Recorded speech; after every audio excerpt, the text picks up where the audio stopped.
Hi, welcome to my videos. Today we're gonna talk about living abroad. So I'm gonna talk about this since the perspective from a Mexican that also is American citizen that lives in China. So we're gonna start this blog with my wife. Right now that we live in China, and we're gonna consider some things that people ask about how is living in China. So right now I'm in Shenzhen, or Shenzhen.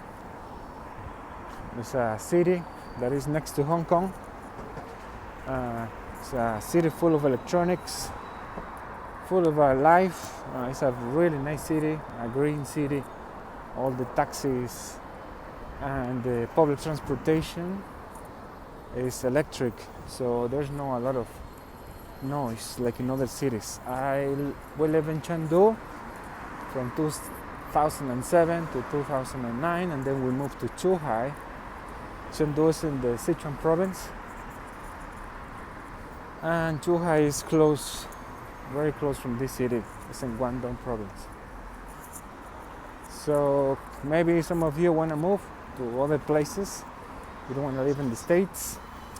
Right now there's like a lot of unemployment, so there's a lot of opportunities for teachers here in China. Also there's a lot of trading.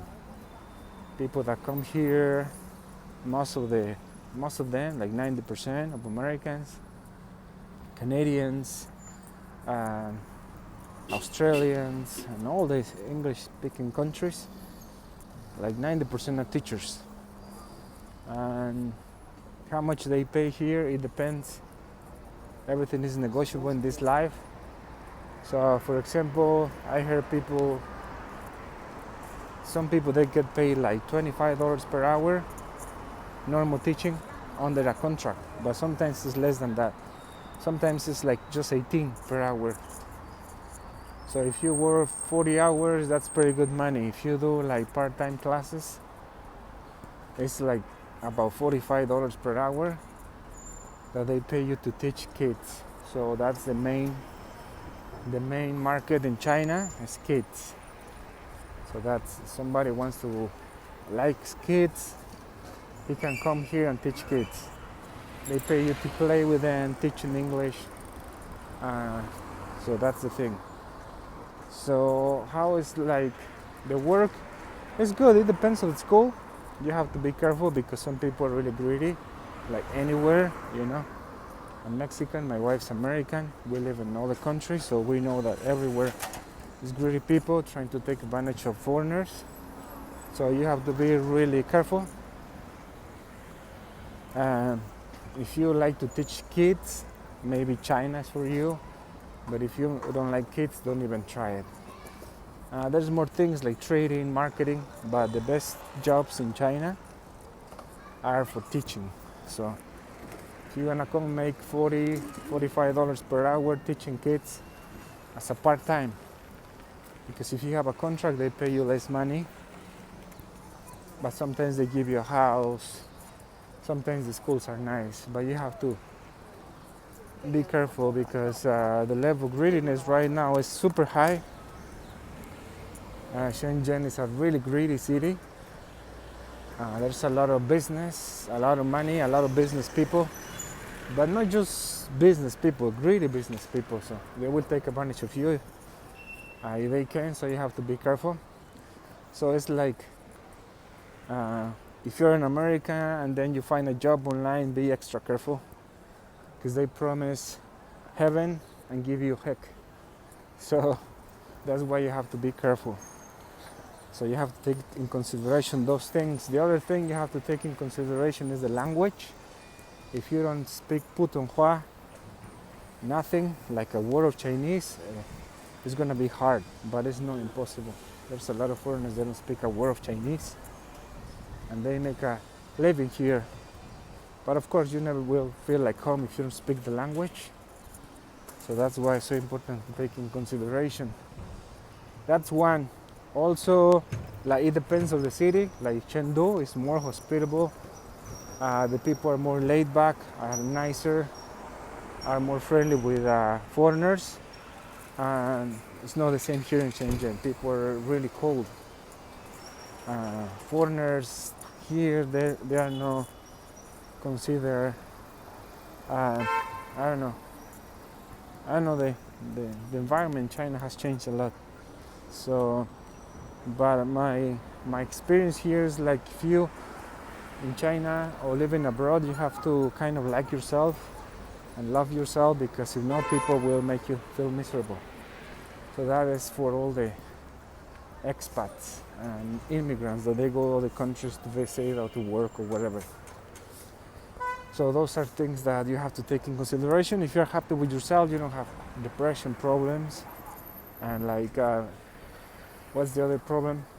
A lot of allergies. It's not good because China is really humid country. All the south of China is super humid. There's this Yangtze River that it has like, thousands of extensions. So it's really humid here. So if you have allergies, I don't think China is really good for you. Other one, if you have like special diet, like let's say those diets that you are not supposed to eat, like maybe carbs, is really hard. Like I've been doing keto for a year here, but I have to cook a lot at home. And I have to be really picky about places to eat. Like in this area that you see here, there's restaurants you can buy really cheap. For example, you can get lunch for 20 kwai, which is about $3. Yes, like $3. But there's some places you can find as much as in the States. Like for example, we go to a Hong Kong restaurant. The quality of the food is really good. It's nothing fancy, but for normal people, it's fancy. So we pay like $6 each one. So those are like the double. So you have to pay like $12, $15 for a nice lunch. But Chinese food. American restaurants, you can go to Shekel. Here there is an area where they have a lot of Italian, Mexican restaurants. So, but American, I haven't tried anything. There's some people that they claim it's American food, but it is not. I mean, they try hard, but it's not the same. But once you're here, your level of I don't know, your expectations, they go really low. So that's the thing here. Other one you have to take have in consideration is the culture. Chinese people in this area, they're not really friendly. They're pretty much like the people when I was in California. Chinese people, they never say hello to you. They have the Buddhist still culture, that is, don't do nothing to anybody, so they don't do nothing to you. So that applies for good and bad. Don't say hello, don't get in troubles. Things like that, They're not like open to talk to you or something here in Shenzhen.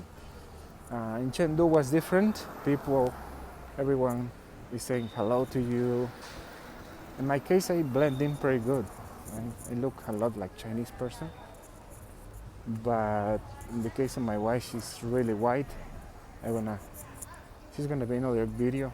Just right now, she's working. So we're gonna be telling you about living abroad.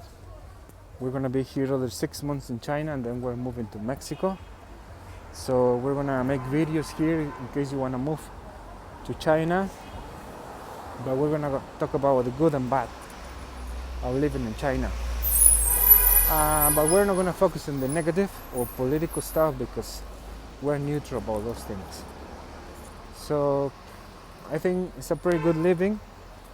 If you're a foreigner, you make more money than the average Chinese professional. So it's pretty good living. But Shenzhen is super expensive. If you go to the wrong store, you're gonna end up paying more money than in the States. Like for example, if you go to the States to Gap or maybe to other stores, Old Navy. It's good quality, but it's expensive. Kind of. It depends on the season. But here's some clothes like Uniqlo. It's a store that they have the quality is as good as Gap and Old Navy, but sometimes it's more expensive and there's no like a known brand. So those are the things. Other thing you have to take in consideration. Also, if you have like SAD, which is seasonal affection disease, is not good for you because half of the year in China is cloudy. Shenzhen is not that bad, but once we start reaching the winter, it's gonna be cloudy like 3 months. But you have like light, like 9 months of the year, so 3 or 4 is kind of cloudy. So most of the time you have that advantage. But if you have SAD or those kind of seasonal affection disease or winter depression, don't go too deep in China. I think Shenzhen for that is good. Also Zhuhai and Sanya. But don't go to Chengdu, because Chengdu and all those parts of China, in the center of China, there's a lot of, I don't know, pollution and a lot of, I don't know, it's like mist, and all the time it's foggy. So I don't recommend you if you have problems with winter depression. So also China is, you have to be also healthy, because now Shenzhen is too expensive. I have a problem with a crown that got broken, and they want, for just one crown, they wanted like $1,200 just to fix it and make a new one. So I think that's kind of like California prices. So a lot of places, it depends where you go. Also, living abroad, you have to take in consideration your health, physical health, not just mental, because it's very expensive. Now doctors, if you want like a service that is going to take care of foreigners, for example, like international hospital, is really, really expensive. I got a friend got his gallbladder removed, and he spent like $25,000 total for the surgery and everything, and he didn't have insurance, so all those $25,000 have to come up from his pocket. So if you have to study or work with somebody here, the thing you have to do is just maybe make a deal. They pay you your insurance, because if you don't have insurance, it's really expensive. So sometimes people think, I'm gonna go there, I'm gonna make $45 per hour. I never did that money. I mean, working per hour in the States.